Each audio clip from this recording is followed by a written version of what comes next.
जी इससे अगला पार्ट है, question number 7। Simplify the following, इनको सिंप्लीफाई करें।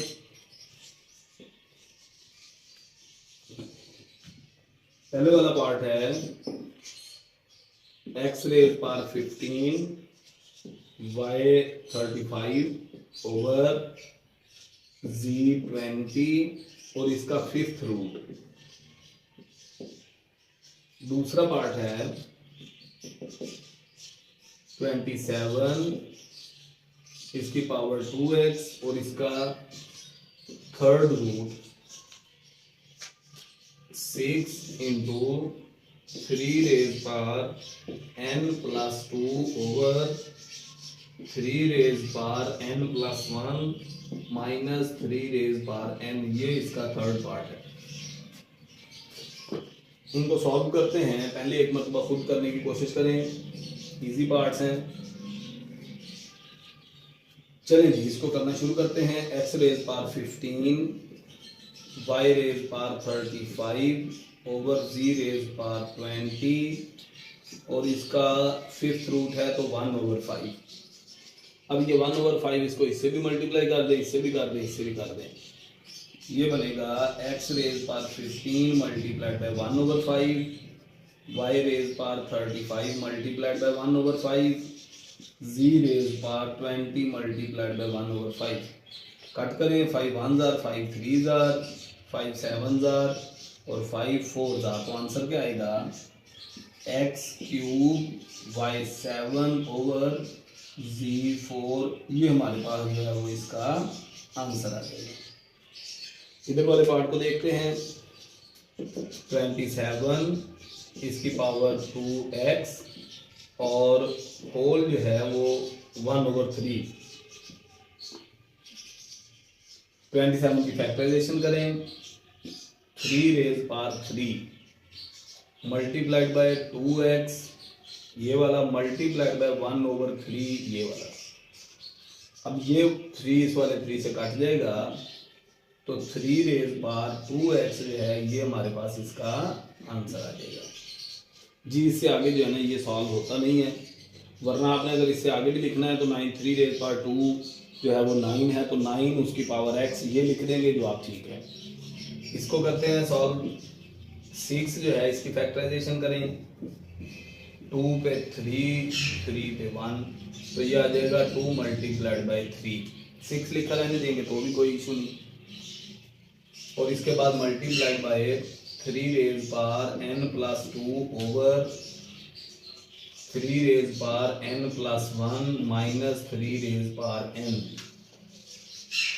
ये जो ऊपर वाली रकम है ये एक ही रकम है सारी, ये जो सारी रकम है ये एक ही है क्योंकि इनके दरमियान मल्टीप्लाई के साइन है। तो इनमें से 3 रेज पावर n जो है वो इसका 3 रेज पावर n ये वाला कॉमन निकाल लें क्योंकि नीचे 3 रेज पावर n है। बाकी जो बचेगा वो लिखें 3 2 मल्टीप्लाइड बाय 3 मल्टीप्लाइड बाय 3 उसकी पावर 2 ये हमारे पास बाकी बची। ये 3 रेज पावर n जो है वो बाहर निकाल लिया। ये 2 multiplied by 3 multiplied by 3 raise power 2 over इसमें से 3 रेज पावर n जो है वो बाहर निकालें तो 3 raise power 1 minus 3 raise power 0। क्योंकि ये जो है वो या इसकी जगह पे आसान लिखने के लिए 1 लिख लें, 1 ये इसे काट जाएगा। 3 2 6 3 का स्क्वायर 9 तो ये आ गया 6 मल्टीप्लाइड बाय 9 ओवर 3 माइनस 1 2 ये इसे कट जाएगा 3 तो 9 3 27। ये हमारे पास इसका आंसर है। तीनों पार्ट जो है ना वो हमारे हो गए हैं। इनमें कोई परेशानी हो कहीं से जो है ना वो आपको समझ ना आए तो आपने बता देना है। अगले पार्ट पे जी तो बेटा इसके बाद हम करेंगे question number 8। The sum of 3 consecutive odd integers is 51। उसने कहा 3 consecutive odd integers हैं। लेफ्ट फर्स्ट इंटीजर x, फर्ज किया पहला नंबर पहला हिस्सा, पहला नंबर x, सेकंड, हाँ जी, दूसरा हिस्सा कौन सा, x+1। सर आपने 1 बोला है, 2 कह दिया है। बेसिकली असल में x+1 बनता नहीं है, क्योंकि अगर ये ऑड है तो 1 प्लस करेंगे तो इवन हो जाएगा। जो ये नंबर है, अगर अगला और नंबर लेना है तो 2 प्लस करना पड़ेगा। इस वजह से सेकंड नंबर x+2 और थर्ड नंबर वो क्या आएगा, x+4। उसने कहा sum of 3 consecutive odd integers is 51। हमने इसका सम ले लेना है, तो ये आ जाएगा x+x+2 प्लस x+4। कितना बना, x+x 2x plus x 3x, 3x plus 6। और अकॉर्डिंग टू क्वेश्चन उसने कहा कि 3x plus 6 is equal to 51। अब इससे हमने आगे x जो है ना यहाँ पे रोक के इसको, वीडियो को x की वैल्यू निकालें, वीडियो को रोक लें जी। अब ये देखें, आगे हल करता हूं मैं। 6 को इधर ले जाएं तो 3x is equal to 51 minus 6, 3x is equal to 45, 3x is equal to 45। इसके भी डिवाइड में 3, इसके भी डिवाइड में 3, ये काट जाएगा 15। x इज इक्वल टू, इसका मतलब ये है कि 100 first integer is equal to 15, second 15 plus 2 is equal to 17, ये वाला। थर्ड इंटीजर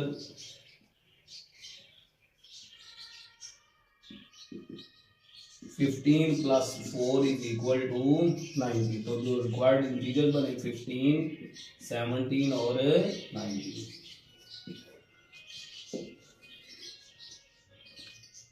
इसके बाद देखते हैं question number 9। Abdullah picked up 96 balls and placed them into 2 buckets। उसने कहा अब्दुल्ला ने 96 बॉल्स ली और उनको 2 जो बकेट हैं, टोकरियां हैं, उनके अंदर डाला। टोटल जो बॉल्स हैं ये कितनी हैं, total balls these are 96 and placed them into 2 buckets। One bucket have 28 more balls than the other bucket। Let balls in first bucket, पहली जो टोकरी है उसमें कितनी बॉल्स हैं, लेट्स x है। तो सेकंड में कितनी बनेंगी, 96 में से वो x माइनस कर दे, जाहिर बात है बाकी दूसरी जो बाकी बची हैं वो उसमें है, तो 96 में से ये माइनस कर दें। अकॉर्डिंग टू क्वेश्चन उसने ये कहा कि एक बकेट में से दूसरी बकेट में जो फर्क है वो 28 का है, यही लिखा है। उसने लिखा है 1 बकेट, एक बकेट की जो बॉल्स हैं has 28 more than the other, यानी कि एक में से अगर दूसरे की माइनस करें तो 28 आंसर आता है। अब इसको सॉल्व करते हैं तो x minus 96 plus x is equal to 28, 96 इधर ले जाएं तो 2x is equal to 28 plus 96, 2x is equal to, इनको प्लस किया तो 124। अब ये जो है ना हमारे पास जो रकम बनी, इसमें जो है वो उसने ये कहा कि एक बकेट जो है उसमें जितनी बॉल्स हैं और दूसरी दोनों को जमा करेंगे तो आंसर 96 है। इन दोनों को ऐड करेंगे तो x plus 96 minus x cut गया 96 जितनी टोटल है, और जो एक बकेट से दूसरी बकेट की माइनस करेंगे तो 28 है। अब ये इनको जब हमने सॉल्व किया, एक रकम इधर इज इक्वल टू की एक साइड पे माइनस में है तो दूसरी तरफ जाएगी तो प्लस में होगी। अगर भी कभी भी x की वैल्यू फाइंड करनी है तो हमारे माइंड में एक बात ये चल रही होती है कि x एक साइड पे रह जाए, बाकी सारी रकमें इज इक्वल टू की दूसरी साइड पे चली जाए। इसके भी डिवाइड में 2, इसके भी डिवाइड में 2, ये कट जाएगा तो ये हमारे पास आ जाएगा 62। तो x इज इक्वल टू 62। ये हमारे पास जो है वो एक बकेट में जो बॉल्स हैं ये वाली बनी है। ठीक है, balls in other bucket,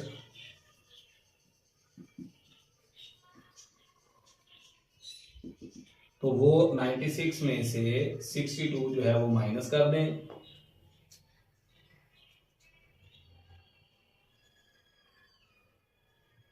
minus करें, कैलकुलेटर लगाएं, कितना आंसर आया, तो ये आ जाएगा 34। जब ये 34 आ गया, इसका मतलब एक बकेट में 62 है, दूसरी बकेट में जो है वो 34 है, एक में 62 और दूसरी में 34, ये हमारे पास इसका आंसर। हाँ जी तो बेटा अब हम इससे आगे 10वें सवाल पे चलेंगे। Question number 10, Salma invested ₹3,50,000। ये जो अमाउंट इसने दी हुई है ये प्रिंसिपल अमाउंट है, कितनी, 3,50,000 रुपए इतने इसने बैंक में इन्वेस्ट किए। Which paid simple profit at the rate of 7 × 1/4 per annum. एक साल का जो प्रॉफिट दे रहा है, ये जो बैंक इसको प्रॉफिट दे रहा है वो कितना है, 7 × 1/4% पर ईयर। ये एनुअली जो है ना इतना प्रॉफिट देता है इसे। हम इसका प्रॉफिट यहाँ से पहले जो है ना वो एक साल का प्रॉफिट ले लेते हैं। प्रॉफिट ऑफ फर्स्ट ईयर, एक साल का प्रॉफिट, 7 × 4 = 28, 28 + 1 29/4 मल्टीप्लाइड बाय जो प्रिंसिपल अमाउंट है, ये जो परसेंट का वो वाला 100, ये 2 0 इन 2 0 से कट जाएंगी। इसके बाद 3500 को 29 से मल्टीप्लाई करें और 4 पे डिवाइड करें। 3500 को 29 से मल्टीप्लाई करें और 4 पे डिवाइड करें। हाँ जी करें, शाबाश। ये बनेगा 25375 रुपीज। ये इसका एक साल का प्रॉफिट ये वाला बन गया।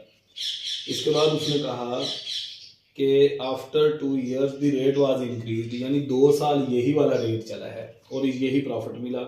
आफ्टर 2 years यहाँ पे लिख लेते हैं, आफ्टर 2 years 2 साल के बाद प्रॉफिट रेट कितना है, वो 8% है। तो प्रॉफिट बनेगा कितना, वो बनेगा 8/100 मल्टीप्लाइड बाय जो प्रिंसिपल अमाउंट है वो वाली। ये 2 0 इनसे कैंसिल कर दें। 3500 को 8 से मल्टीप्लाई करें, 35 8 280 और साथ में ये इतने प्रॉफिट जो है वो उसके बाद प्रॉफिट रेट से ये वाला प्रॉफिट बना। आगे इसने क्या कहा है, find the amount she had at the end of 7 years। 7 साल के बाद उसने कितना जो है ना वो अमाउंट ली। तो यहाँ पे हम लिखेंगे, पहले इसका देखें टोटल प्रॉफिट कितना बना है। टोटल प्रॉफिट के लिए 2 साल जो है वो इसमें प्रॉफिट लिया ये वाला 25375, और चूंकि 7 साल टोटल करने हैं तो इस वजह से 2 साल ये, तो 5 साल ये, तो 5 साल जो है वो 28,000 रुपए जो है ये प्रॉफिट लेता रहा। अब इनको पे कैलकुलेटर लगा लें, दोनों को जमा कर लें। ये बनेगा 50750 प्लस ये बनेगा 140। ये इतने अमाउंट जो है ना इसका प्रॉफिट बन गया। इसको प्लस करें तो ये आएगा 190,750। ये बन गया इसका टोटल प्रॉफिट। तो यहाँ पे हम लिखेंगे, उसने कहा 7 साल के बाद वो कितनी अमाउंट रिसीव करेगा। अमाउंट रिसीव्ड आफ्टर 7 years, 7 साल के बाद वो कितनी अमाउंट रिसीव करेगा। इसके लिए पहले जो उसने प्रिंसिपल अमाउंट दी हुई है वो प्लस जो उसका प्रॉफिट है ये, इन दोनों को प्लस कर दें, कैलकुलेटर से करें प्लस 05704 ये टोटल अमाउंट है एंड पे जो इसने 7 years के बाद रिसीव करनी है। यहाँ पे हमारा क्वेश्चन जो है ना ये कंप्लीट हो गया। सिंपल क्वेश्चन था, थोड़ा सा गौर करके समझ के करेंगे तो ये आसानी से जो है ना वो सॉल्व हो जाएगा। यहाँ पे हमारा चैप्टर नंबर 1 जो है वो कंप्लीट हुआ।